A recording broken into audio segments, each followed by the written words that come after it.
ಎಲ್ಲರಿಗೂ ನಮಸ್ಕಾರ. Big ಬಾಸ್ನ captain ಆಗಿ ರಘು ಅವರು 2ನೇ ಬಾರಿ ಆಯ್ಕೆಯಾಗಿದ್ದಾರೆ. ಈ ವಾರದ ಕಳಪೆ ಯಾರಿಗೆ ಬಂದಿರಬಹುದು ಕಮೆಂಟ್ ಮಾಡಿ ತಿಳಿಸಿ. ಈ ವಾರದ ಕಳಪೆ ಕ್ಯಾಪ್ಟನ್ ಆಗಿದ್ದ ಮಾಳುವಿಗೆ ಬಂದಿದೆ. ಮಾಳು ಅವರು ಕರೆಕ್ಟಾಗಿ ನಿರ್ವಹಿಸಿಲ್ಲ ಎಂದು ಕಳಪೆ ಬಂದಿದೆ.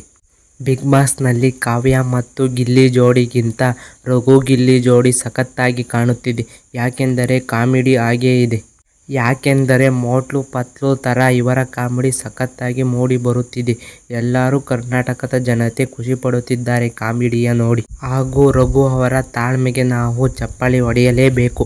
ಯಾಕೆಂದರೆ ಅವರ ತಾಳ್ಮೆ ನೋಡಿದರೆ ಗಿಲ್ಲಿ ಹೇಗೆ ಆಡಿದರೂ ಸುಮ್ಮನಿರುತ್ತಾರೆ.